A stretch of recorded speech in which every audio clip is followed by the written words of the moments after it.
Hello student, welcome to Atul education. तो friend, इस video के अंदर मैं आपको एक मॉडल क्वेश्चन पेपर बताने वाला हूँ जो कि मेरे हिसाब से एक्सपेक्टेड क्वेश्चन है। बहुत ही इंपॉर्टेंट क्वेश्चन, आपका सबसे फर्स्ट टारगेट होना चाहिए इस पेपर को सॉल्व करना। यदि आप इस पेपर का रिवीजन कर लेते हो तो समझ जाने का आपको 80% चीज़ें कवर हो जाएंगी जो कि एक्सपेक्टेड क्वेश्चन है। मोस्टली चांसेस है किसी टाइप्स के सम आएंगे और सेम टाइप्स के सम होंगे, सिर्फ अमाउंट चेंज हो सकता है या थोड़ा बहुत इसके अंदर कुछ बेसिक चेंजेस रहेगा। और आप लोगों ने देखा होगा कि एफए के जो मैं एक्सपेक्टेड क्वेश्चन दिया था, आई थिंक उससे रिलेटेड क्वेश्चन आए थे। बाकी आप लोग कमेंट करके खुद बताना कि आपको क्या, जो भी रिवीजन मैंने कराया था, जो भी इंपॉर्टेंट क्वेश्चन दिया था उसके अंदर से क्वेश्चन आए थे या नहीं आए थे। तो सबसे पहले यहाँ पर आपको ये एस्टिमेटेड कॉस्ट का सम सॉल्व कर लेना है।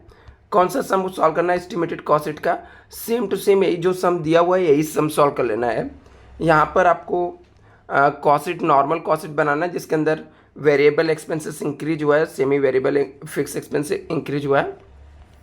ये दो आपको यहाँ पे दिया हुआ है, तो दोनों सम आपको सॉल्व कर लेना है। एक यहाँ पर कॉस्ट का नहीं है, रिकन्सिलेशन का है। तो आप लोग रिकन्सिलेशन के लिए ऑप्शन में डाले हो तो कॉस्ट के सम को अच्छे से प्रैक्टिस कर लेना है। और भी मैं आपके इसके कॉस्ट अकाउंटिंग के इंपॉर्टेंट जो लास्ट मोमेंट रिवीजन क्वेश्चन है वो भी आधे घंटे के अंदर अपलोड करने वाला हूँ वीडियो। तो आप लोग ये सब चीज़ों को अच्छे से सॉल्व कर लेना। और स्टूडेंट, अभी तक चैनल को सब्सक्राइब नहीं किया तो चैनल को सब्सक्राइब कर लेना जिससे आपको अपडेट मिलते रहे। आज पूरे रात तक आपको जितने भी इंपॉर्टेंट क्वेश्चन है या जो भी रिवीजन मैं करा सकता हूँ आप लोग को बताने वाला हूँ। दूसरा क्वेश्चन आपको यहाँ पर इकोनॉमिक ऑर्डर क्वांटिटी का ईओक्यू का सम सॉल्व कर लेना है, जिसके अंदर इकोनॉमिक ऑर्डर क्वांटिटी निकालना है, number of order to be place और total cost of an order का, ऑर्डर देने का टोटल कॉस्ट, तीन चीज़ें कैलकुलेट करना है। और इसके बारे में यहाँ पे दिया हुआ है, एनुअल डिमांड दिया हुआ है, 20% लॉकअप कैपिटल दिया हुआ है, ये सब दिया हुआ है। तो ये सब मैं एक बार चाहिए तो सॉल्व भी करा दूंगा, बट आप लोग पहले अभी के लिए इस पेपर को लेकर इसे सॉल्व कर लो, ठीक है? अभी के लिए लेकर इस पेपर को सॉल्व कर लो। जब मैं सॉल्व कराऊंगा तो आप लोग अपने आंसर को एक बार चाहिए तो मैच कर लेना। दूसरा यहाँ पर ये आपको लेबर कॉस्टिंग में हाल से रोहन प्लान से दिया हुआ समय, और आप लोग को भी आने के एक्सपेक्टेशन सेम चांसेस है। 7 मार्क्स का नहीं, आपको 10 मार्क्स का ही आ सकता है। और यहाँ पर लेबर कॉस्टिंग के अंदर ही रेमुनरेशन और अर्निंग मेथड्स के क्वेश्चन है। तो रेमुनरेशन अर्निंग मेथड्स के सम के अंदर ये आप इसे सॉल्व कर सकते हो, ठीक है? ये इंपॉर्टेंट क्वेश्चन यहाँ पे दिया हुआ है रेमुनरेशन और अर्निंग मेथड में यहाँ पर। तो ये भी इंपॉर्टेंट क्वेश्चन है, बहुत ही सिंपल होता है इसको सॉल्व करना है। यदि आपको ये नहीं आता है तो आज सबसे पहले आप लोग मुझे कमेंट करके बताना है, इसका ही मैं लेक्चर ले लूँगा। आराम से आपके एग्जाम में भी ये 20 मार्क का आ सकता है यदि रेम्यूनरेशन और अर्निंग दोनों पूछा। अदरवाइज मिनिमम आपको 10 मार्क के इस टाइप के सम आपको आएंगे।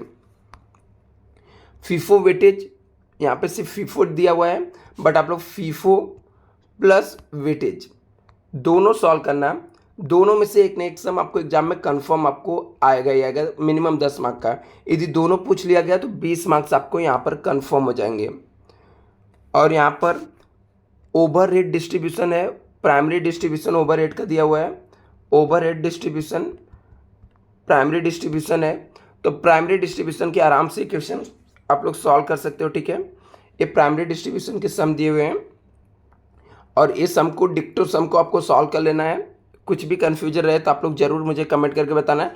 डिस्क्रिप्शन बॉक्स में ऑलरेडी मैंने व्हाट्सअप नंबर, टेलीग्राम का लिंक, व्हाट्सअप का लिंक दिया हो, तो आप लोग वहाँ पर ग्रुप को ज्वाइन कर लेना। मैं इस पेपर को सेंड भी कर देता हूँ। यहाँ पे मशीनरी आर्स कैलकुलेट करने वाला ऑलरेडी मैंने सम सिखाया था, ठीक है? तो इसको आपको क्या कर लेना है, सॉल्व कर लेना है। वापस से एक दूसरा यहाँ पर प्राइमरी डिस्ट्रीब्यूशन नहीं दिया है, तो आप इसको अच्छे से कर लेना है। ऐसे ही सेम टू सेम क्वेश्चन आपके एग्जाम में भी आने वाले हैं। यहाँ पे मशीन आर्स रेट कैलकुलेट करना है, मतलब वापस से मशीन आर्स रेट ही पूछा हुआ है यहाँ पर। दूसरा ऑब्जेक्टिव क्वेश्चन भी आप ट्राई कर सकते हो। इसमें जो ऑब्जेक्टिव क्वेश्चन दिया है वो स्टूडेंट ने खुद से टिक मार्क किया, तो आपको वो नहीं करना है, ठीक है? उसका रॉन्ग हो सकता है, आप लोग खुद से करना। मैं इसके ऑब्जेक्टिव के आंसर भी आपको बता दूंगा।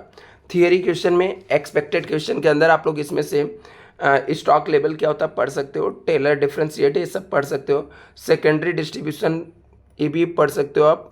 फंक्शन ऑफ कॉस्ट क्या होता है, causes of difference between financial और कॉस्टिंग प्रॉफिट में डिफरेंस आने के पीछे रीज़न क्या है, ये भी आप पढ़ सकते हो। काफ़ी इंपॉर्टेंट क्वेश्चन है। Thank you so much student. Video को लाइक करना और ज़्यादा से ज़्यादा शेयर करना।